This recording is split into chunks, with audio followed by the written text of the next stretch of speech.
Tekrardan herkese merhabalar. Kanalıma ve mutfağıma hoş geldiniz.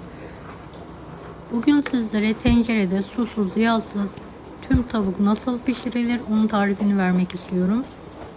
Bir adet yıkanmış kuru soğanı kafasına vurarak ezelim. 1,5 tatlı kaşığı tuz, yarım tatlı kaşığı karabiber, 1 tatlı kaşığı karışık baharat ve kırmızı toz biberi karıştıralım.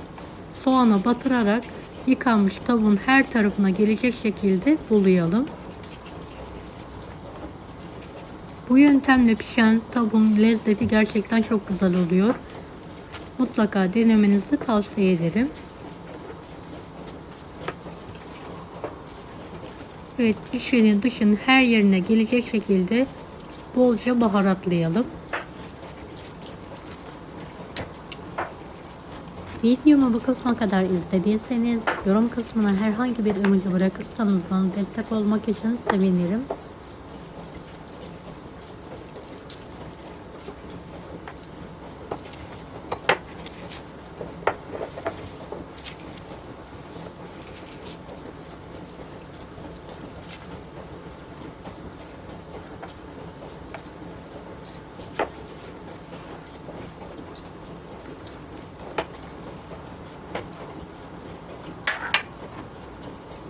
Evet, en önemli püf noktalarından bir tanesi tavuğun bel kısmını kırmak. Evet, kuvvetli bir şekilde bastırarak belini kıralım. Tavuğun iç kısmına soğanları yerleştirelim.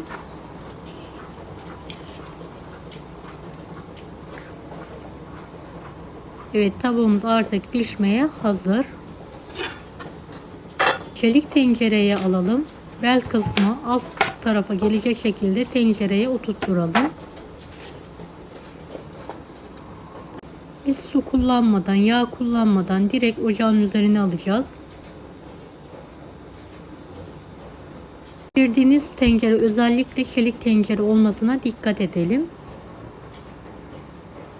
Tenceremizi ocağın üzerine alalım ve ocağa kısık ayarı getirelim. Kapağını kapatarak kısık ateşte tavuğumuz yumuşayana kadar pişirelim. Tavuk pişerken kapağını açmayalım. Kendi halinde pişmeye bırakalım.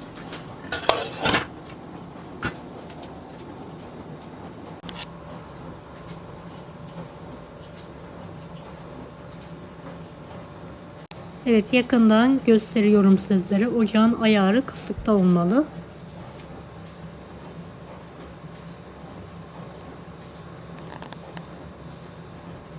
Bir saat sonra kapağını açarak kontrol edelim. Gördüğünüz gibi hiç su kullanmadan tavuğun kendi suyuyla lokum gibi tavuğumuz pişti. Üzerine renk ve lezzet vermesi için 2 yemek kaşığı tereyağını eritmeye bırakalım.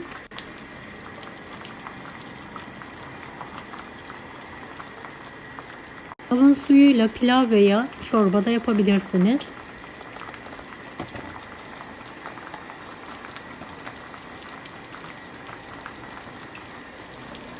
Erittiğimiz tereyağının üzerine 2 tatlı kaşığı kırmızı toz biber ekleyelim ve karıştıralım. Tavuğun üzerine her tarafına gelecek şekilde dökelim. 1-2 dakika bu şekilde pişmeye devam edelim.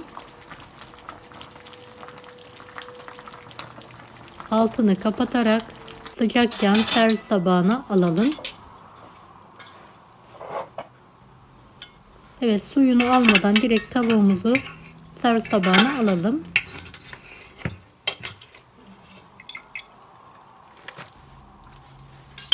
Şöyle tavuğumu yakından sizlere göstermek istiyorum. Lokum gibi pişti. Gerçekten çok lezzetli. Deneyecek olanlara şimdiden kolaylıklar dilerim. Kanalıma ücretsiz abone olmayı unutmayın. Bir dahaki videolarda görüşmek üzere. Allah'a emanet olun. Hoşça kalın.